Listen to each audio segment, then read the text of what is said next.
Kalau kita bicara rumah deh, rumah itu bukti kenapa rumah itu penting ya. Yang pertama, ketika kita pandemi, kita nggak disuruh loh untuk berlindung di rumah sakit. Even rumah sakit itu memiliki fasilitas kesehatan yang holistik gitu ya. Tapi kita nggak disuruh loh untuk pergi ke rumah sakit. Ya kan? Malah balik ke rumah. Kita ke rumah. Artinya memang rumah itu tempat paling aman gitu. Lalu yang kedua,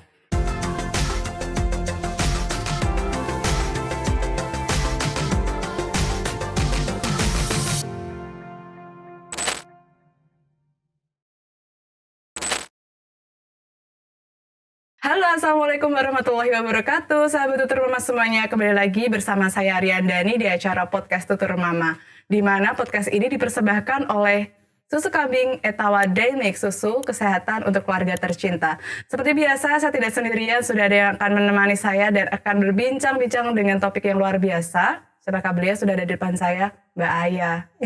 Assalamualaikum warahmatullahi wabarakatuh, Mbak Aya. Waalaikumsalam warahmatullahi wabarakatuh. Senang banget bisa di sini. Masya Allah, saya juga jauh lebih senang banget di akhir pekan ini ya kan, bisa bertemu dan insya Allah kita akan mengobrol sesuatu hal yang saya sebenarnya juga sangat awam banget ini. Apa sih kita membahas tentang kesejahteraan. Iya, well-being from home ya Mbak ya. Well-being from home. Kalau nanti kita akan ngobrol tentang rumah tuh pasti akan deep sih. Saya sendiri juga kemungkinan saya sendiri ya, maksudnya secara emosi mungkin juga akan terpanggil dalam tanda kutip ya. Nanti iya kan pasti kalau ngomongin rumah keluarga itu kan pasti bawaannya deep ya. Entah kita berefleksi terhadap keluarga kita atau kita melihat realita yang ada gitu. Jadi ini kalau disingkatnya kan well-being from home itu kan WFH ya. Dan itu adalah istilah yang cukup familiar ya setelah pandemi ini kan. Ketika pandemi itu WFH gitu. Tapi kenyataannya ketika kita WFH banyak sekali hal-hal yang terjadi, ya nggak sih? Yang kita tidak diduga ya. Benar. Banyak loh fenomena yang ketika pandemi ini terjadi, perceraiannya meningkat tajam banget. Bukan hanya karena masalah ekonomi yang sulit, tapi juga karena orang-orang yang biasanya tidak memperhatikan rumah, nggak aware sama rumahnya, dalam arti rumah itu keluarganya. Mereka kaget gitu. Kaget dengan kondisi rumah ketika mereka harus dikarantina di rumah aja. Iya kan? Yang biasanya nggak pernah ketemu. Yang biasanya nggak pernah ketemu, yang biasanya ketemunya cuma berapa jam doang. Dan mereka harus berkumpul di rumah 24/7. Yes. Pasti banyak konflik-konflik yang selama ini mungkin nggak disadari, selama ini hidupnya ya udah hidup gitu. Ternyata banyak hal yang harus diperbaiki dan banyak yang tidak siap menghadapi rumah itu sebenarnya harus bagaimana. Itu menarik banget sih sebenarnya. Pandemi ini tuh apa ya, kalau saya bilang itu ini pendidikan dari Allah Subhanahu wa taala banget sih. Ini benar-benar tarbiyah terbesar dan ini satu dunia loh ditarbiyah sama Allah gitu. Bukan hanya orang muslim aja tapi semuanya gitu kan. Dan kerennya lagi itu tadi karena memang kita harus di rumah aja. Berarti kan ini rumah nih sebuah makna yang luar biasa pada akhirnya. Rumah dan keluarga ya tentunya. Ya, maksudnya rumah di sini adalah keluarga. Luar biasa sekali ya. Nah, aku juga sebenarnya benar-benar masih awam banget ya Mbak tentang kesejahteraan psikologi dalam keluarga ini. Nah, dengan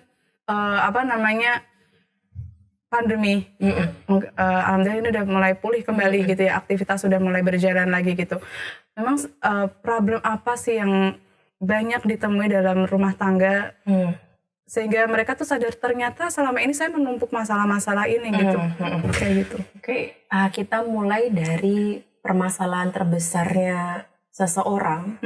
Kita nggak usah dulu ngomong tentang keluarga atau pernikahan gitu ya. Permasalahan terbesar seseorang itu sebenarnya apa sih? Adalah ketika dia tidak sadar kalau dia punya masalah. Iya nggak? Iya, mengenali diri sendiri tuh nggak bisa mengenali diri sendiri itu juga masalah ya soalnya. Benar. Kalau kita nggak kenal sama diri kita nggak akan ngerti masalah kita itu apa. Dan itu permasalahan terbesar ketika kita nggak tahu masalah kita tuh punya masalah, tapi kita nggak sadar gitu kalau kita punya masalah. Benar. Itu Jadi kita berada di jalan, kita nyasar nih, kita nggak tahu kalau kita nyasar, Iya, udah benar. sampai mana tahu gitu Kita kan. mengenal pakai Google Maps. Iya. Kalau pegang mungkin akan ini ya, agak-agak ngerti gitu ya. Iya, iya. Tapi yang terjadi adalah kita banyak nggak sadar kalau kita tuh dalam masalah gitu. Nah, Oh, kebanyakan keluarga itu memang harus disadarkan bahwa bukan disadarkan kalau dia punya masalah enggak, tapi mereka harus aware dengan apa yang sedang terjadi di keluarga masing-masing. At least sama diri dia sendiri dulu deh sebagai pasangan suami istri gitu. Banyak kok yang menikah itu hanya karena menjalani fase kehidupan. Oh ya, sebatas ya nanti setelah menikah udahlah gitu, saya kerja, kamu urus rumah gitu ya. Jadi oh ya habis SD, SMP, SMA, SMA kuliah kerja, nikah gitu. Maksudnya itu hanya sebagai sebuah siklus kehidupan gitu loh Mbak. Bukan satu hal yang menjadi mission gitu. Nah itu sih sebenarnya salah satu hal yang membuat kita terperosok. Udah nikah baru banyak masalah yang terjadi gitu. Nah, kalau ditanya sebenarnya permasalahan apa yang banyak di pernikahan itu, sebenarnya kalau boleh saya tarik satu benang merah ya, permasalahannya itu apa, itu pasti ada pada keimanan dari tiap pasangan itu Mbak. Gitu, orientasinya gitu. Kalau menurut saya ya, mau dia hafal Quran, mau dia mantan preman, mantan preman, mau dia dari latar belakang keluarga seperti apapun, mau dia dari latar belakang pendidikan seperti apapun, tapi kalau hatinya itu sudah punya iman kepada Allah gitu, dia sudah punya orientasi yang jelas tentang dirinya, tentang keluarganya, dia pasti akan mudah untuk mengatur keluarganya gitu. Kalau itu dulu deh, dari situ dulu. Nanti dengan orang yang beriman, bertakwa, akhlaknya baik, itu pasti kemana-mananya akan enak gitu. Misalnya, mungkin semua orang banyak bilang bahwa permasalahan rumah tangga itu pasti diawali dengan komunikasi yang buruk. Iya benar, itu manifestasi. Manifestasi dari orang itu tidak memiliki cukup banyak ilmu tentang agama. Kalau dia sudah punya banyak ilmu tentang agama, dia pasti tahu kok bagaimana Rasulullah itu berinteraksi dengan keluarganya. Kalau dia beriman, dia pasti tahu pertimbangannya adalah ini Allah tuh ridho nggak ya kalau aku seperti ini dengan istriku, Allah ridho nggak ya kalau aku seperti ini dengan suamiku, kayak gitu. Pasti ujungnya akan ke situ seharusnya gitu. Batasan-batasan seorang pemimpin dalam rumah tangga itu bagaimana, itu juga dia akan paham, dan kalau itu paham, mengkomunikasikan dengan keluarganya itu juga berjalan dengan baik ya Mbak ya. Benar-benar. Peran, jadi kan Masya Allah ya, Alhamdulillah kita tuh dikasih nikmat Allah tuh Islam yang gak perlu kita mencari-cari lagi gitu ya. Dan itu kan sudah paket lengkap ya Islam itu ya. Kita mau nyari apapun ada di situ, asal kita memang selalu berprasangka baik sama Allah bahwa aturan itu memang untuk hikmahnya itu banyak gitu loh. Asal kita udah berprasangka baik dulu gitu. Nah, di situ udah ada peran-perannya, pembagian peran dan sebagainya. Pasti ya kalau kita mau manut sama itu tuh sebenarnya all is well gitu. Sebenarnya semuanya akan banyak terjadi. Cuman ya memang lagi-lagi manusia itu memang diciptakan untuk struggling dengan banyak konflik ya. Ya di situ adalah bedanya kita sama malaikat gitu kan. Sama-sama makhluk yang diciptakan ya. Di situ bedanya kita sama malaikat. Kita itu memang ditakdirkan untuk struggling dengan bagaimana caranya agar kita itu bisa terus berjalan lurus. Sementara manusia juga diberikan nafsu, kita juga diberikan emosi gitu ya, akal gitu. Maksudnya ya memang agar kita itu berjuang untuk melawan hawa nafsu itu seperti apa, mengendalikan emosi itu seperti apa. Nah disitulah ahsanu amalannya kita gitu. Jadi kalau ditanya-tanya sebenarnya kita itu hidup buat apa sih? Ya pada akhirnya Allah udah bilang di surat Al-Kahfi ya, bahwa ya memang yang dicari itu ahsanu amalamu gitu, amal-amal terbaikmu gitu. Bukan tentang berapa hartamu, berapa banyak anakmu, udah ngapain aja dalam arti kerjamu apa, pendidikanmu apa, tapi amalan terbaikmu itu apa, bahkan di dalam keluarga sekalipun gitu. Karena menurut saya Mbak, keluarga itu kalau kita bicara rumah deh, rumah itu bukti kenapa rumah itu penting ya. Yang pertama, ketika kita pandemi, kita nggak disuruh loh untuk berlindung di rumah sakit. Even rumah sakit itu memiliki fasilitas kesehatan yang holistik gitu ya. Tapi kita nggak disuruh loh untuk pergi ke rumah sakit. Ya kan? Malah balik ke rumah. Kita ke rumah. Artinya memang rumah itu tempat paling aman gitu. Lalu yang kedua, Mbak pasti pernah dengar ya tentang hadis ketika Dajjal. Kurang lebih ya redaksinya adalah ikatlah perempuan-perempuan, karena yang sangat rentan tuh fitnah perempuan ya. Ikatlah perempuan-perempuanmu itu di tiang dan masuklah dalam rumah dan tutup rumahmu gitu. Apalagi rumah itu akhir zaman, Mbak, kita nggak disuruh bangun bunker kayak yang dibilang di Amerika di mana-mana ya. Mereka bikin bunker, bahkan mau imigrasi ke planet lain gitu ya. Enggak, Allah tuh cuma bilang di rumah aja gitu. Lalu yang ketiga, ketika ada perang ya, perang yang zaman dulu ya, ketika perang sesuai dengan etiknya ya, nggak kayak sekarang ya, itu mereka sebenarnya ketika mereka di dalam rumah, mereka sudah aman, tidak mungkin akan dibom, tidak mungkin akan dibantai gitu ya, kalau mereka sudah di dalam rumah. Maka itulah kenapa ternyata ini bukti bahwa rumah itu sepenting itu loh. Gitu. Berarti kalau kita misalnya emang berkomitmen untuk membangun sebuah keluarga, ini saya jadi ingat obrolan kemarin sama Bu Awi. Ya, kita harus mengenali diri kita harus menyelesaikan semua permasalahan dalam diri kita gitu. Nah, tapi bagaimana kalau misalnya kita belum mengenali diri kita, tapi kita udah terlanjur masuk ke dalam komitmen itu? Menurut saya ya, diri seseorang itu tuh kayak puzzle, Mbak.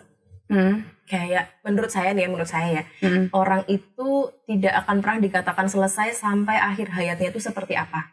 Jadi mengenali diri itu bukan dari start ke finish, tapi dia adalah proses yang lagi kita bongkar pasang lagi, kita ini lagi gitu. Jadi kalau misalkan kita sudah terlanjur menikah, tapi kita ternyata baru aware nih, ternyata aku tuh apa sih sebenarnya potensiku, kenapa aku jadi pemarah dan sebagainya ketika kita menikah, ya nggak masalah, tidak pernah ada kata terlambat untuk aware sama diri kita, untuk mengenali diri kita sendiri. Karena Mbak memang ya, saya baru 5 tahun ya menikah ya, ternyata yang sulit itu Mbak, ternyata bukan mengenali pasangan loh. Kan selama ini mungkin kita gimana ya nanti beradaptasi sama pasangan, gimana nanti kenal sama dia baik buruknya, dealing dengan itu semua. Ternyata saya itu cukup merenung gitu ya, ternyata yang sulit itu bukan itu. Yang sulit itu adalah bagaimana aku mengenal diriku dalam pernikahan ini gitu. Bagaimana aku bisa dealing dengan diriku sendiri gitu. Karena beda sekali ya ketika kita menikah itu, rasanya tuh apa yang sudah kita pelajari selama ini itu ujiannya tuh di pernikahan gitu loh Mbak. Kalau menurut saya ya, kayak maksudnya dalam perjalanan hidup, dalam perjalanan sebelum menikah mungkin dari pengasuhannya orang tua itu seperti apa segala macam gitu ya. Terus itu kayak ketika kita udah di pernikahan itu kita udah kayak ini apa namanya? This is the show. Ya, gitu. Implementasinya itu apa yang udah kita pelajari dari kecil, orang tua yang mendidik kita macam-macam. Karakter kita benar-benar lahir itu ketika sudah berkeluarga. Betul banget. Itu kerasa banget sih. Tapi ya pada akhirnya, ternyata menikah itu luar biasa ya, nggak mudah gitu. Apalagi untuk membentuk keluarga yang sejahtera, gitu. Karena kalau saya tuh ini karena ini penelitian ya, well-being from home ini salah satu variabel di penelitian saya itu saya katakan kan penelitiannya kualitatif ya Mbak. Jadi kalau kualitatif itu kita bebas bernarasi gitu kan. Nah, saya bilang di situ bahwa rumah adalah kata yang paling tepat yang disandingkan dengan kata pulang. Jelek banget ya. Mbak kalau pulang Mbak kemana Mbak? Pasti ke rumah.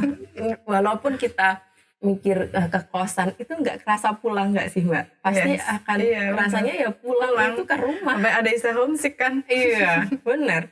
Itu kata pulang dan rumah itu udah nggak bisa dipisahkan gitu. Nah tapi yang akan saya tambahkan ada lagi nih. Kalau kita hanya pulang ke rumah itu takutnya, khawatirnya itu hanya sebagai sisa-sisanya kita, sisa-sisa tenaga kita gitu loh Mbak. Nah, maka alangkah lebih baiknya kalau rumah itu juga tempat kita berangkat. Artinya, di dalam rumah ketika kita sudah lelah di luaran dengan dunia yang sangat melelahkan ini, ketika kita pulang, kita bisa membasuh kelelahan kita, membasuh air mata kita, luka-luka di kehidupan kita gitu ya. Tapi dari rumah juga kita berangkat. Artinya, dari sana juga kita bersiap untuk menjadi pribadi yang baik, menjadi pribadi yang kontributif gitu. Nah, maka ini nih, rumah ini harus rumah yang seperti apa nih agar kita bisa pulang dengan nyaman dan berangkat dengan penuh energi positif. Benar banget. Nah, itu PR kita bersama. Bagaimana itu caranya? Nah, itu gimana caranya? Oke. Mungkin kalau kita bicara well-being itu kan kesejahteraan ya, Mbak. Ya, kesejahteraan itu sebenarnya sangat subjektif di tiap keluarga, bahkan di tiap orang itu berbeda-beda. Dan well-being itu bisa dicapai ketika rumah itu pertama memiliki tujuan yang jelas. Itu perlu banget keluarga itu punya tujuan yang jelas. Misalkan nih Mbak diajak teman, nggak diajak nikah, Mbak, diajak pergi aja lah. Mbak Ari pergi yuk gitu. Pertanyaan pertamanya apa, Mbak? Kemana? Nah, gitu kan. Kalau ada yang ngajak sama Mbak juga harus nanya gitu. Aku mau diajak kemana? Ke neraka atau ke surga? Gitu. Ya, maka harus penting banget nih kita punya tujuan. Kalau tujuan kita udah clear, kita mau kemana di pernikahan ini, insya Allah itu akan membawa kita untuk tahu direction yang jelas. Udah tahu tujuannya, directionnya udah jelas ke sana. Cara-cara untuk mencapai tujuan Cara-cara yang mencapainya bagaimana, itu pasti tahu. Kalau kita mau ke Surabaya, nggak mungkin dong, ya mungkin sih jalan kaki, tapi kan gempor ya Mbak ya. Maksudnya kita jadi tahu, oh iya kalau ke sana ada alternatif naik kereta, naik pesawat. Macam-macam pilihannya. Oh, kita persiapkan bekalnya, uang yang harus kita bawa dan sebagainya gitu. Jadi kalau kita udah tahu directionnya, udah jelas nih kita bakal pakai apa gitu. Jadi tujuan itu penting banget untuk bisa menjadi keluarga yang sejahtera. Lalu yang jelas, yang kedua adalah adanya kestabilan di dalam keluarga itu. Jadi sejahtera itu bukan terus kemudian kita punya banyak duit. Atau kita adalah keluarga tanpa konflik gitu, Masya Allah ya. Itu ya. Orang di keluarga Rasulullah aja, Aisyah aja punya rasa cemburu ya. Maksudnya di keluarga Rasulullah aja ada konflik-konflik gitu kan. Nah, jadi keluarga sejahtera itu bukan keluarga the hive yang dia punya segalanya, bukan keluarga adem ayem, bukan keluarga yang apalagi ya? Ideal yang semuanya perfect gitu ya. Bukan. Sesuai standar kita. Betul, sesuai dengan keinginan imajinasi kita ya. Nah, keluarga yang well-being, yang sejahtera itu yang stabil. Yang stabil, yang ketika ada goncangan apapun, dia tetap bisa menyeimbangkan diri lagi gitu. Nah, ini keren banget nih Mbak. Ini kalau kita stabil ini kita garis bawah dulu bahwa stabil itu kan kita tuh menetap gitu ya, ya kan. Kita ada di posisi yang kalau bahasa Jawanya itu menep. Mbak Ari dari mana, orang mana? Saya orang Jawa, saya baru denger ya. Menep, nggak tahu ya Mbak? Baru denger. Menep itu gini. Kalau ada kopi tubruk nih ya, kopi tubruk. Itu kan ada yang mengendap tuh loh Mbak, menep tuh mengendap. Oh gitu, endapan. Oke. Nah, menep itu ya. Nah, kerennya lagi Mbak, yang namanya menep itu ya, kan kadang tuh ada yang di bawah, ada yang butiran-butiran harusnya masih di atas ya. Nah, kalau ada goncangan, yang goncang yang mana Mbak? Yang atas apa yang bawah? Yang mana ya? Yang atas. Yang atas lah ya, karena dia masih terombang-ambing gitu kan. Tidak menetap. Labil ya. Labil, nah, tidak stabil. Nah, kerennya nih Mbak, di bahasa Arab kita kalau datang ke nikahan, oh ya semoga sakinah mawaddah warahmah, udah kayak default gitu ya, kita ngomong kayak gitu. Tapi sebenarnya sakinah itu dari kata sakana. Sakana itu tempat tinggal atau tempat menetap. Artinya tempat menetap itu ya kayak tadi itu, kopi tadi itu, dia mau ada goncangan seperti apapun dia tetap tenang, tetap bisa adjust, dia tetap bisa tenang gitu untuk menghadapi segala konflik itu gitu. Jadi walaupun ada konflik dia tetap tenang, walaupun dia ada pandemi, suaminya tiba-tiba qadarullah harus dipecat dari tempat kerjaannya, mereka tetap ya mereka akan konflik, tapi setelah itu dia menemukan cara-cara untuk kembali stabil gitu, dengan menerima dan sebagainya gitu. Selain itu ini agak sebenarnya banyak ya indikator kesejahteraan keluarga itu banyak gitu. Cuman yang menurut saya paling inti itu. Lalu yang ketiga adalah kalau kita seorang muslim ya, tadi tentu orientasinya adalah akhirat gitu. Nah, di penelitian saya itu menemukan bahwa keluarga yang well-being itu keluarga yang mengasuh anak-anaknya dengan pengasuhan Islami gitu. Pengasuhan Islami itu bukan yang tiap hari dibacain Quran, Mbak, bukan yang tiap hari ini hadis riwayat Muslim itu ngomongnya gini loh, Dek, gitu. Enggak seperti itu ternyata, karena nilai-nilai Islam itu kan universal banget ya. Universal banget ketika kita berbicara tentang bertutur tentang kebaikan gitu kan. Itu ternyata kembalinya ternyata di Quran ada gitu. Oh, ternyata makan pakai tangan kanan yang kita pikir selama ini ya memang orang Jawa, orang Indonesia gitu ya. Sopan santun. Ternyata itu ada di hadis Rasulullah gitu. Nah, jadi pengasuhan Islam itu ketika si anak itu bisa mengilhami bahwa ini mendekatkanku pada Allah gitu. Ini memberikanku orientasi bahwa hidup itu nggak hanya di dunia, tapi juga di akhirat gitu. Ketika orang tua itu mengarahkan anaknya untuk sebuah cita-cita, dia orientasinya bukan hanya nanti ini gajinya besar loh, nanti ini kamu sukses nih kalau kerja ini, nggak hanya itu, tapi kalau kamu kerja di sini deh, kamu bisa berdakwah, kamu bisa mengajak orang-orang di sekitarmu untuk ini, nanti kamu kalau jadi dokter banyak orang yang kamu tolong, itu akan menjadikan pahala untukmu dan sebagainya. Jadi orientasinya ke sana gitu. Nah itu, dan akhirnya hikmah dari pengasuhan Islam itu sebenarnya ada dua yang benar-benar hilir, jangan hulu hilir ya. Hilir dari pengasuhan Islam itu mengajarkan sabar dan syukur. Itu penting banget, Mbak. Kalau kita tidak pernah kita nggak sabar dan kita nggak bersyukur, kita nggak akan pernah tahu namanya bahagia tuh kayak gimana, yang namanya sejahtera itu kayak gimana gitu. Betul.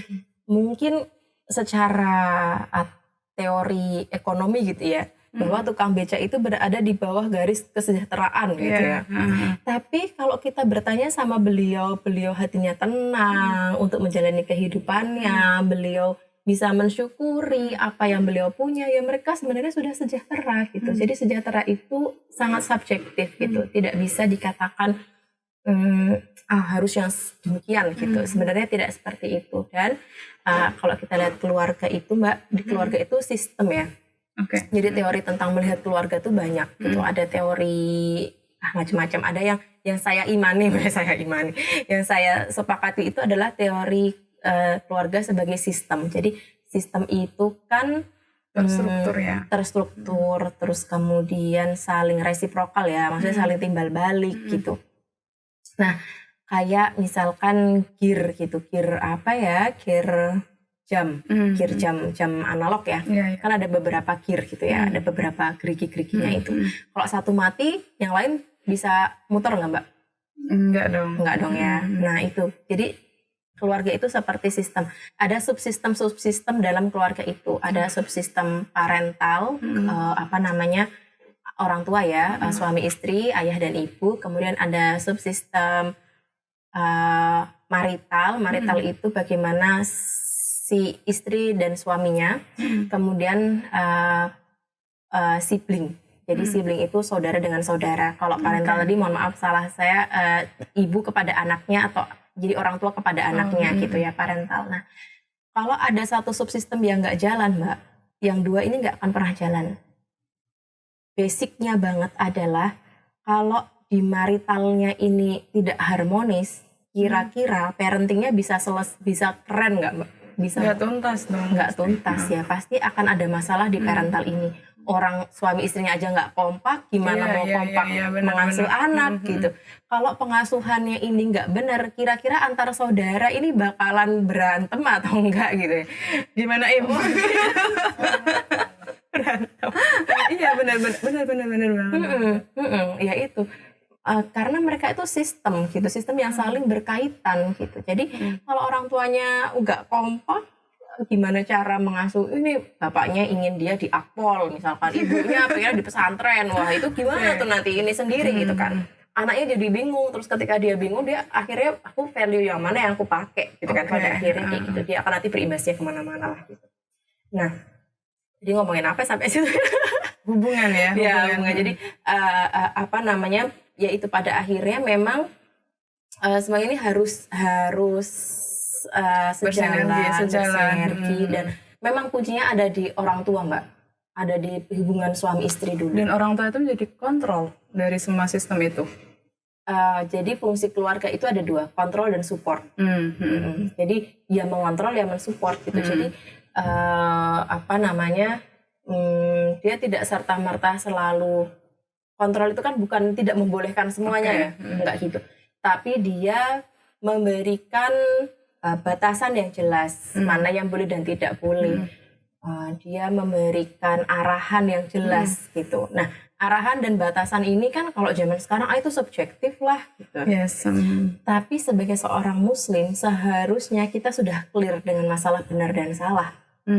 Karena ada pedomannya Al-Qur'an gitu. Jadi sudah sangat clear gitu, ada syariatnya nih yang harus kita pegang gitu. Orang tuh Mbak kalau tidak nggak ada kendali sama sekali, itu kayak layangan putus ya Mbak. Iya. Ya, jadi layangan itu kan malah bisa teraktualisasi, bisa apa ya, bisa bagus terbangnya karena dia sebenarnya kontrol. Ada yang mengendalikan gitu. Nah, kita sebagai manusia itu yang mengendalikan tuh Allah gitu. Kalau kita mengekat senarnya di layangan itu, kita ngekat hubungan kita sama Allah, akhirnya kita sebenarnya lepas kontrol loh Mbak. Bukan malah menjadi orang yang bebas, enggak. Tapi kita malah menjadi orang yang lepas kontrol. Langsung entahlah nyusep lah, entahlah ini kan gitu segala macam gitu. Nah itu jadi support dan counter support. Support itu juga bukan yang hanya terus-terusan mendukung, memuji gitu ya. Oke. Antara suami istri misalnya ya. Antara suami istri. Misalkan nih, nah ini kemarin yang jadi topik pembicaraan saya sama suami saya. Banyak fenomena yang terjadi di mana namanya di keluarga di luar itu ya. Itu istrinya apa ya, saya gimana ya, misalkan nih istrinya pakai baju yang nggak sesuai syariat gitu. Tapi dia berkilahnya kayak gini, suamiku aja bolehin kok. Gitu loh. Jadi kan karena dia berpakunya pada ridho Allah, itu ridho suami gitu kan. Kalau suaminya udah meridhoi, dia pikir dia sudah aman gitu. Padahal terus saya nanya kan sama suami saya gitu, ya bener kan kalau ridho Allah tuh ada di ridho suami gitu. Ya bener lah. Lah kalau suaminya meridhoi hal yang nggak bener gimana gitu. Loh, lah Allah sama suami itu tinggian siapa gitu aturannya? Ya tinggian Allah lah, ya udah harusnya ngikutin aturan Allah dulu. Dan suami itu wah gila, suami itu tuh menurut saya dia harus ngerti banget antara boleh dan nggak boleh loh Mbak. Itu surga nerakanya tuh bener, surga neraka sebuah keluarga tuh ada di suami ya. Itu bukan di istri, di suami. Jadi yang mengontrol itu kan suami ya sebenarnya. Tapi memang kebanyakan pada akhirnya ibu ya yang cerewet ini itu mama gitu ya. Tapi sebenarnya harusnya kan suami gitu yang dia punya pegangan yang kuat, ini boleh ini nggak boleh. Dan bukan subjektif boleh dan nggak bolehnya, harus dikembalikan pada syariat gitu. Nah jadi akhirnya dengan seperti itu keluarga itu jelas mau ngapain, mau kemana. Nah itu, dan kuncinya tadi tuh Mbak, untuk menjadi keluarga yang well-being itu sabar dan syukur itu. Jadi saya di penelitian itu ada 3 subjek ya yang saya jadikan saya wawancarain gitu dengan berbagai macam latar belakang dan latar belakang sosial ekonomi dan latar belakang kondisi keagamaan. Jadi ada yang keren gitu yang berarti keduanya ya, sosial ekonomi dan keagamaan ya. Yang itu menjadi faktornya ya. Karena saya mau lihat nih kalau yang enggak yang keluarganya biasa aja, apakah dia juga menerapkan pengasuhan gitu, tadi pengasuhan Islami gitu. Nah ada yang keluarganya itu dari keluarga Ustadz Mbak, Ustadz Kondang Jogja. Saya ya nggak usah disebut namanya ya. Cuman alhamdulillah ketiganya ini memiliki kesan yang baik gitu tentang keluarganya. Walaupun anaknya itu tidak tanda kutip tidak mencerminkan anak ustadz yang bajunya jilbabnya gede, ya kayak anak pesantren gitu loh Mbak. Enggak, anaknya tuh cheerful gitu lah, kayak anak gaul biasa gitu. Tapi dia mengilhami apa yang disampaikan orang tuanya. Ada yang orang tuanya bukan siapa-siapa gitu. Kayak keluarga saya juga orang tua saya bukan siapa-siapa. Bahkan untuk hal-hal tentang agama juga nggak yang segitunya banget gitu. Nah, tapi ketiganya itu memiliki konsep sabar dan syukur yang sangat baik. Sehingga ada anak yang dia itu benar-benar berada di bawah, yang dia tuh sosial ekonomi sangat bawah lah gitu. Tapi dia bisa memaknai dirinya bahwa I'm okay, I'm happy karena aku bersyukur dengan kondisi keluargaku. Artinya dia sudah mencapai di well-being-nya dia gitu. Walaupun keluarganya tidak dalam keadaan berpunya gitu. Artinya memang sabar dan syukur itu penting banget untuk diterapkan di pengasuhan. Karena ya itu akhirnya kita jadi tahu, oh ya kita tuh happy nggak happy itu kan sebenarnya bukan tentang faktor eksternal ya. Karena ya memang relatif gitu. Tapi ada faktor internal harus ditanamkan, yaitu adalah sabar dan syukur itu tadi. Menarik ya. Aku jadi Mbak penasaran juga ya. Apa yang sebenarnya itu terjadi? Misal gini, hubungan antara kedua orang tuanya itu baik. Mereka melakukan pengasuhan kepada anak-anak itu baik juga gitu. Menurut orang tua itu. Tapi pada kenyataannya seberjalannya waktu gitu, ini anaknya ada banyak ya dalam keluarga itu. Kan halilintar ya. Ya, bisa lah ya gitu. Ternyata anak ini tuh ada yang dia bisa menerima saya dibesarkan di keluarga yang seperti ini dan saya bersyukur gitu. Tapi ada juga anak yang ya saya seperti ini karena pola asuh kedua orang tua saya yang menyebabkan saya jadi seperti ini gitu. Jadi orang tua ini menganggap kok setelah besar karakter anak-anak itu berbeda-beda gitu ya kan. Ada yang anaknya itu mungkin sangat sangat baik kepada orang tuanya, tetapi ada juga yang menurut orang tua ini kok anak saya jadi begini ya, rebel gitu ya. Iya kayak gitu. Nah itu ada masalah di mananya kira-kira? Ada masalah di mananya ya. Oke, jadi kalau kita kembali ke Islam dulu nih Mbak, bahwa konsep anak, istri, keluarga, harta itu ada dua. Itu tentang nikmat dan ujian. Itu dulu kita pegang ya, bahwa tidak selamanya mendapatkan anak itu kenikmatan. Jadi kalau misalkan nih kita memohon banget sama Allah, ya Allah karuniakan aku seorang anak, sebenarnya kita nggak pernah tahu yang kita mohonkan itu sebuah ujian atau sebuah nikmat gitu. Jadi kita harus siap dulu ya kalau misalnya dapat gitu ya. Dan kenapa anaknya bisa berbeda? Faktornya banyak banget, Mbak. Ada faktor internal dalam diri dia, instalan dalam diri dia seperti apa. Ada faktor pengasuhan. Kan anak itu tidak selamanya sama orang tua 24 jam ya. Tapi dia juga bergaul dengan teman-teman, dia dia belajar banyak hal dari lingkungannya yang dia cari sendiri gitu. Bahkan kita banyak menemukan yang keluarganya ustadzah gitu misalkan, tapi anaknya gimana, padahal tuh udah keluarga ustadzah gitu ya, karena memang ada konsep ujian di situ gitu. Jadi kalau ini tuh salahnya di mana, saya tidak bisa mengatakan salahnya di A karena itu faktornya banyak banget gitu. Tapi as long as orang tua sudah berusaha semaksimal mungkin menjadi orang tua dengan nilai-nilai Islam yang baik dan disampaikan dengan baik ya Mbak, karena kita tuh sering dengar nggak sih bahwa agama itu toxic positivity gitu misalkan, atau agama itu hanya sekedar doktrin aja gitu.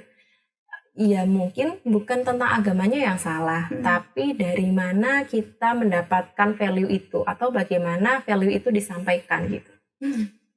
Kalau zaman saya tuh kelahiran 90-an ya Mbak ya. Jadi saya masih sangat familiar dengan majalah Hidayah ya. Mbak mengalami masa-masa. Iya. Dengar. Yang tergambar di saya sampai saat ini, alam kubur itu adalah siksaan. karena kita mendapatkan doktrin ya dalam tanda kutip secara tidak langsung nih ya, sampai ada sinetronnya kan ya waktu itu, agama itu semengerikan itu loh gitu. Yang kita tangkap itu bukan Allah yang maha penyayang, maha pengasih, maha pengampun, tapi Allah yang memberi azab. Iya nggak sih? Karena azab anak durhaka jadikan pari gitu kan ya. Nah, jadi batu juga ada ya. Sampai legendanya nih. Nah, maksudnya di situ akhirnya narasi-narasi seperti itu yang membuat kita punya konsep bahwa agama itu menakutkan. Agama itu siksaan gitu, bukan rahmatnya Allah gitu. Padahal kalau kita menyampaikannya dengan benar bahwa agama itu tuh kasih sayangnya Allah. Kenapa kamu memakai jilbab? Itu karena Allah tuh sayang sama kamu. Kamu tuh dijaga. Bukan karena membuatmu terbatas, tapi karena kamu tuh perhiasan yang sangat berharga, priceless. Kalau perhiasan cuma ditaruh di jalanan tanpa adanya bungkus, adanya casing gitu kan ya akan turun ya harganya. Iya. Estetikanya juga berkurang ya. Bener banget. Nggak terawat gitu. Nah, hal-hal seperti narasi-narasi seperti itu harus kita mulai dari diri kita. Mungkin kepada diri kita sendiri dulu ya. Dan nanti kita sampaikan ke anak-anak gitu. Karena memang saya banyak Mbak menemui beberapa lah keluarga ustadz-ustadzah yang anaknya itu diam-diam rebel. Jadi di depan orang tuanya baik gitu ya. Tapi nanti di belakangnya ternyata dia ngerokok. Ternyata dia pernah mampir kemana yang tidak baik gitu. Itu banyak kita temui seperti itu. Nah mungkin di sini entah caranya walau alam apapun itu faktornya banyak sekali, tapi memang goal dari pengasuhan Islam itu bukan menciptakan penjara suci ya. Jadi nggak boleh kemana-mana. Terus kalau saya tipikal orang tua yang bukan anti gadget ya untuk anak-anak. Nah, jadi bukan menciptakan penjara suci, rumah Islam itu bukan penjara suci, tapi memberikan imunitas keimanan kalau saya bilang. Jadi dimanapun anak itu, jadi kalau kita sudah mensuntikkan vaksin berupa narasi-narasi yang baik tentang Islam, tentang ibadahnya, tentang nilainya, aturannya, mau dimanapun dia berada, even dia berada di tempat yang tidak baik sekalipun, ketika imunnya dia sudah kuat tentang iman Islamnya dia pasti akan kembali ke Islam. Dia pasti akan kembali mengingat Allah. Dia tetap pasti akan terhubung sama Allah gitu. Dan kembali kepada orang tuanya itu juga ya. Betul. Keluarganya ya. Benar banget. Pulang ya akhirnya dia akan pulang. Memang susah ya Mbak membuat terutama anak laki-laki ya mas-masnya. Membuat anak-anak membuat anak laki-laki untuk mau pulang ke rumah tuh susah loh Mbak. Lebih susah daripada perempuan ya nggak sih? Iya sih. Iya sih benar-benar. Karena itu ditemui di banyak keluarga yang anaknya laki, misalkan kayak suami istri gitu ya. Suaminya tuh yang lebih gampang pulang ke rumah itu pasti ke rumah istrinya deh. Daripada ke suaminya yang ngajak ayo pulang ke rumah ibu, itu pasti jarang banget loh. Jarang banget. Maksudnya ada cuman banyak juga ditemui bahwa banyak yang minta pulang ke rumah, ayo ke rumah mama yuk gitu. Pasti yang istrinya dulu gitu. Nah, jadi mendidik laki-laki tuh itu sulit banget. Dan membuat anak laki-laki mau pulang lagi ke rumah itu ya sulit juga gitu. Padahal kan ya laki-laki gitu ya, maksudnya punya cara masing-masing, punya ini sendiri gitu. Padahal dalam syariat nanti ketika orang tua itu sudah sepuh gitu ya, yang harus mengurus orang tua itu ya anak laki-laki sebenarnya. Kan anak laki-laki itu selamanya akan milik ibunya.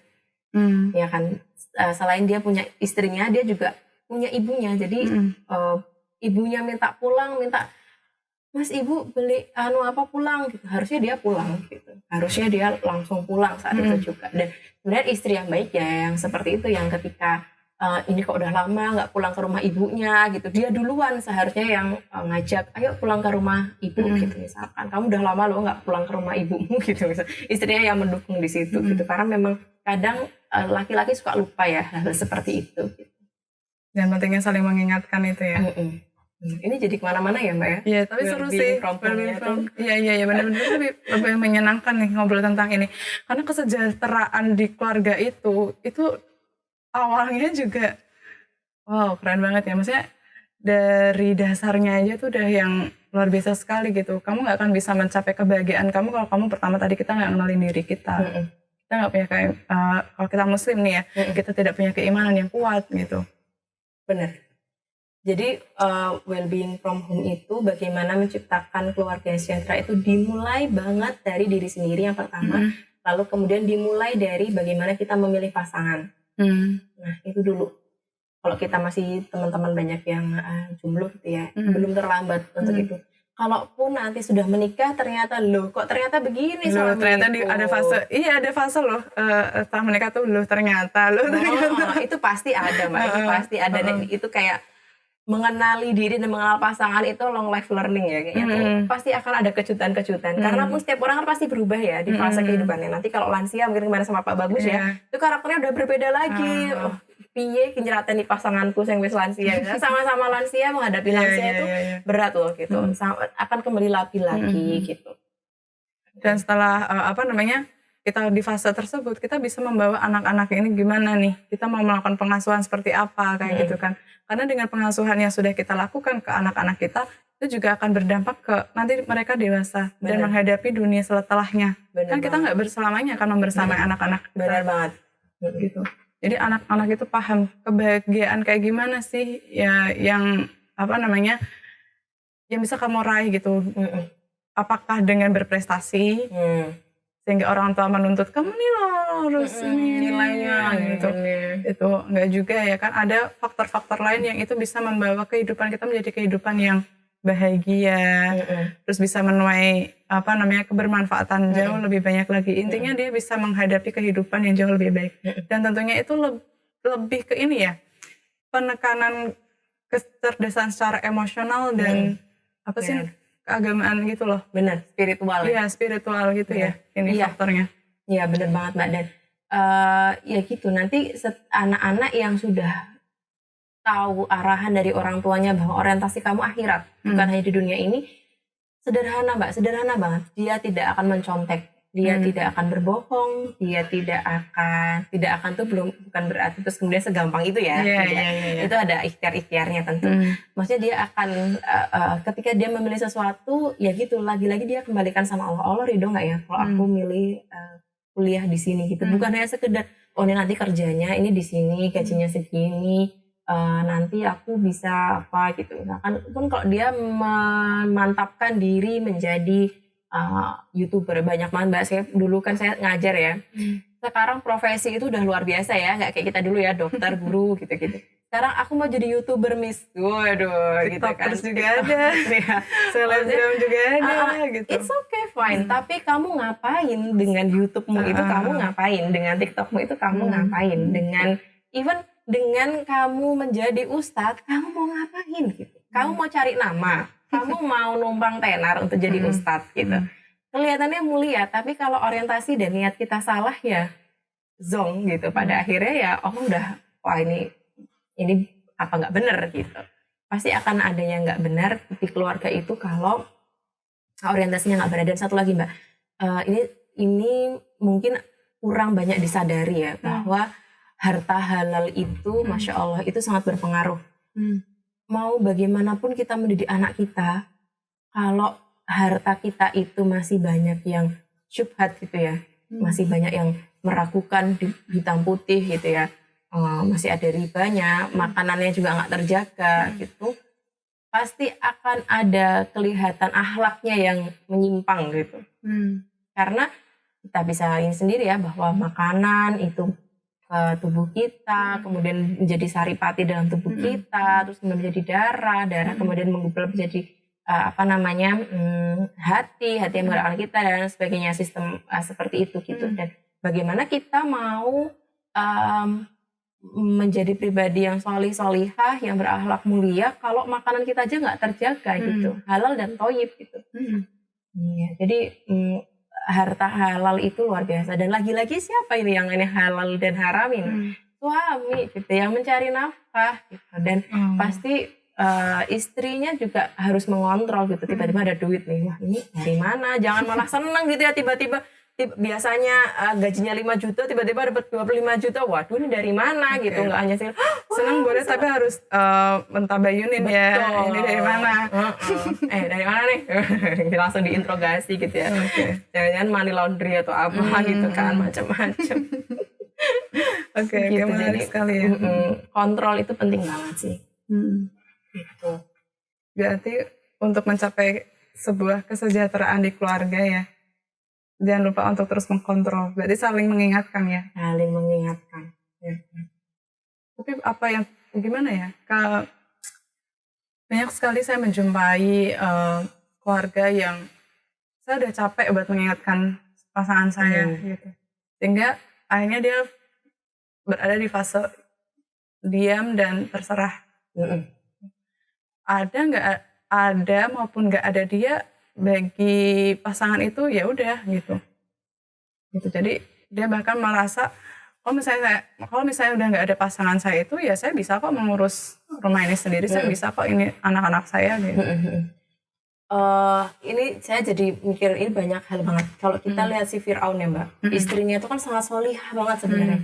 Tapi Allah kasih ujian si istrinya, siapa Mbak namanya istrinya? Asiyah ini ya.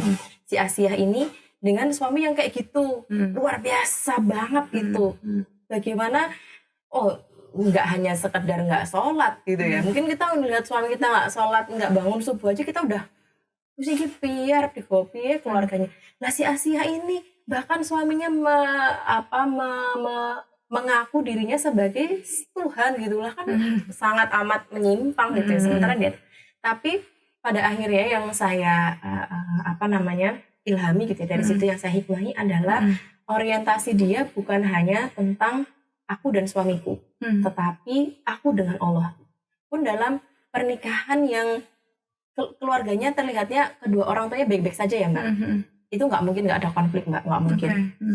Nah, kalau orientasinya benar bahwa aku menikah itu karena Allah, itu kayak gini, misalnya nih suaminya tipikal yang tidak peka. Banyak ya laki-laki tidak peka ya. Mas Tos di sini peka atau tidak? Peka dong. Peka ya, Masya Allah, luar biasa. Udah selalu di sama tutur mama ya. Nah, misalkan aja nih suaminya tipikal ya nggak peka gitu. Wah, udahlah istrinya sambil gendong, sambil goreng, sambil masak, sambil ini segala macam gitu ya.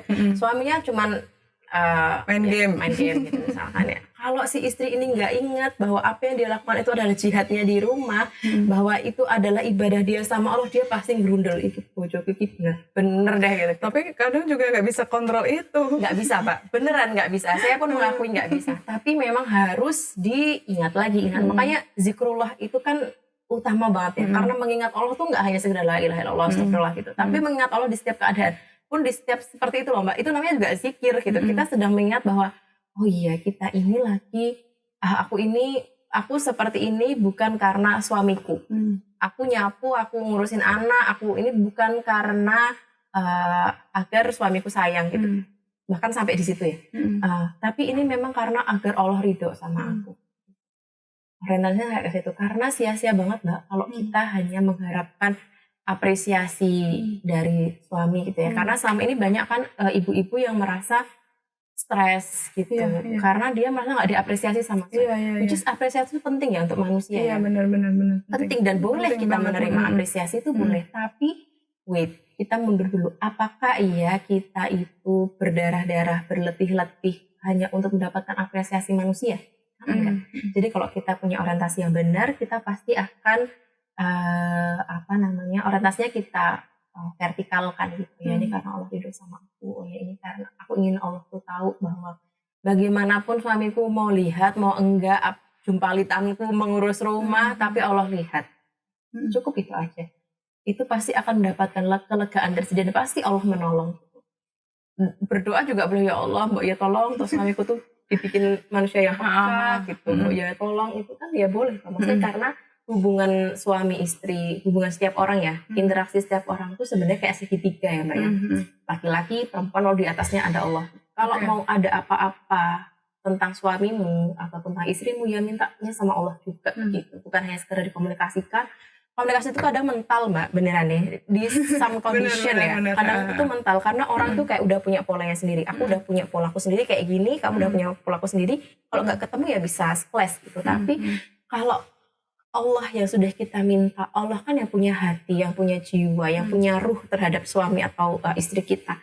Kalau kita minta sama Allah ya nggak ada yang nggak mungkin gitu. Pasti akan Allah bukakan hatinya, lembutkan hatinya gitu. Melibatkan Allah dalam setiap saat ya, terutama dalam membina rumah tangga, melakukan pengasuhan kepada anak-anak kita gitu. Bener banget Mbak. Karena ya gitu ya, saya tuh jadi kayak bersyukur banget. Islam itu sebenarnya agama yang penuh dengan penghiburan ya. Saya lahiran yang kedua ini penuh dengan anxiety, penuh dengan kecemasan banget. Karena saya post covid, jadi post covid terus saya hamil. Jadi kan orang covid itu ada regulasi dalam dirinya, itu hormonnya itu kan berubah luar biasa. Dan ibu hamil pun juga apalagi tambah hamil gitu kan. Sampai dokter saya tuh bilang, ini sebenarnya kamu kalau saya kasih antidepresan kamu sembuh gitu, nggak akan lagi sakit mah, nggak akan lagi. Saya sampai ke dokter jantung loh Mbak. Sempat sampai kayak gitu? Saya tuh sampai ke dokter jantung karena mengefeknya di badan Mbak semuanya. Jadi ini karena sebenarnya kamu tuh Mbak, kalau tak kasih obat antidepresan 1/4 aja, kan saya karena dia tahu bahasa orang psikologi ya, pasti kamu tuh sembuh. Lah kamu tuh orang psikologi kok ya Mbak, digarap sendiri dirimu itu gitu kan, nggak bisa Dok gitu kan, saya nggak bisa gitu. Iya makanya terus makanya tuh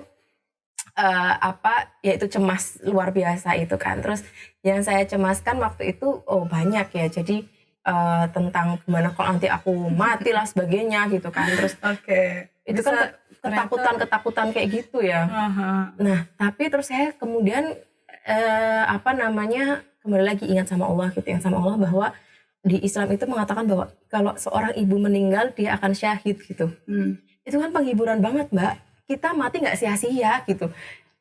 Iya nggak sih, penghiburan banget kan. Tapi gimana ya seorang ibu tetap khawatir kita, apalagi kalau kita udah punya anak sebelumnya gitu kan, pasti kan overthinking banget. Saya tahu banget rasanya itu. Saya tiap malam hampir nggak bisa tidur gara-gara saya takut mati beneran deh.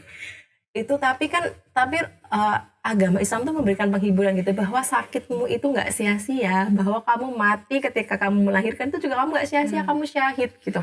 Artinya itu kan penghiburan buat kita ya. Ketika kita COVID COVID kemarin itu, terus banyak tuh di Instagram kita lihat bahwa orang yang meninggal karena wabah dia syahid kayak gitu ya. Itu kan penghiburan banget Mbak. Kayak kita natin tulus gitu, ya wes lah aku mati serapopo gitu. Maksudnya itu penghiburan gitu. Jadi Islam itu Masya Allah, dia tuh bagi saya Islam itu adalah agama penghiburan gitu. Karena sebenarnya there's something behind something always. Yes. Keren banget ya ngomongin tentang kesejahteraan keluarga sampai kemana-mana ya Mbak. Tapi keren banget sih. Kita melibatkan Allah dalam setiap langkah kita. Allah juga akan membersamai kita semua. Insya Allah. Khususnya untuk yang Muslim nih ya. Benar. Oke, mungkin kita udah nggak kerasa nih ngobrolnya berapa lama ya. Masya Allah, nggak kerasa kan ya. Tapi menurut Mbak sendiri nih, kesejahteraan seperti apa sih yang perlu kita terapkan untuk keluarga kita, untuk anak-anak kita, untuk generasi seterusnya kayak gitu? Kesejahteraan yang seperti apa? Tentu sebenarnya kita tidak akan pernah tahu akhir hidup kita sampai kita meninggal ya Mbak. Karena bagaimana akhlak kita jumbalitan sholat, jumbalitan ngeluarin sedekah, jumbalitan kita ini macam-macam kerja macam-macam itu nggak akan bisa kita nilai sekarang kalau kita nggak tahu besok kita su'ul khotimah atau husnul khotimah gitu. Ya di akhirnya seperti itu. Jadi kesejahteraan seperti apa, pasti menurut saya ya itu adalah keluarga itu mendekatkan dirinya kepada Allah atau enggak. Dia boleh punya duit banyak, punya Porsche, dia punya perusahaan 15 gitu ya, dia jadi miliarder. Itu disarankan gitu, bahkan banyak sekali kan sahabat-sahabat Rasulullah yang kaya raya gitu ya. Tapi dengan kekayaan itu, dengan kenikmatan Allah yang seperti itu, bahkan dengan ujian yang Allah berikan itu sebenarnya mendekatkan kamu atau enggak sama Allah, gitu aja sih. Jadi kesejahteraan bagi saya itu lebih pada orientasi apakah itu semua mendekatkan diri kita sama Allah atau enggak. Karena sia-sia banget kalau enggak. Oke, luar biasa sekali ya ngobrolin ini ya. Kesejahteraan dalam keluarga ini, saya berkaca-kaca ini. Waduh. Oke, terima kasih banget loh Mbak Aya udah mau mampir ke sini ya kan. Semoga obrolan kita ini secara personal ini mengingatkan saya ya. Saya juga sambil ngomong sambil ngingetin refleksi ingat lagi gitu. Kalau ya semua itu harus dipersiapkan secara baik gitu agar ya kita kuat dulu lah dengan diri kita sendiri gitu sebelum kita akhirnya bersatu untuk membangun visi yang lebih baik, karena keluarga itu adalah miniatur paling awal gitu. Masyarakat bisa baik itu dimulai dari keluarga-keluarga yang baik juga kan. Betul. Gitu. Dan itu semua dimulai dari orang tua, dengan suami istri yang baik, nanti lahir anak-anak yang baik juga kayak gitu. Terima kasih banyak sudah menyempatkan hadir jauh-jauh ke studio kita. Semoga next time kita bisa ngobrol lagi gitu ya kan. Terima kasih banyak. Saya juga senang banget Mbak Ari sudah diundang. Mohon maaf apabila banyak hal-hal yang kekurangan saya ya, karena memang ilmu saya itu belum seberapa, tapi udah banyak ngomong gitu ya. Karena tadi tuh bener-bener ketika saya ngomong saya juga harus berefleksi lagi, oh ya di keluargaku juga kayak gitu dan segala macam gitu. Terima kasih banyak. Oke, terima kasih ya. Baik, itu tadi obrolan kita bersama Mbak Aya tentang kesejahteraan dalam keluarga ya, bahwa kesejahteraan itu bisa kita peroleh kalau kita juga kerja bareng-bareng, melaksanakan bersama-sama seperti itu. Terima kasih sudah menyaksikan perbincangan ini. Jangan lupa untuk terus ikuti sosial medianya Tutur Mama. Kita sudah ada di YouTube, di Instagram, TikTok juga ada, website juga ada.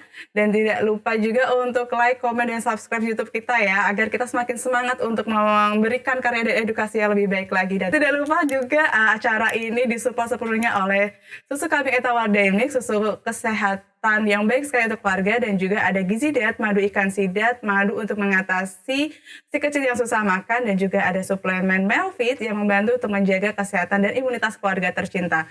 Terima kasih, sampai berjumpa lagi di kesempatan selanjutnya. Assalamualaikum warahmatullahi wabarakatuh. Dadah. Assalamualaikum warahmatullahi wabarakatuh.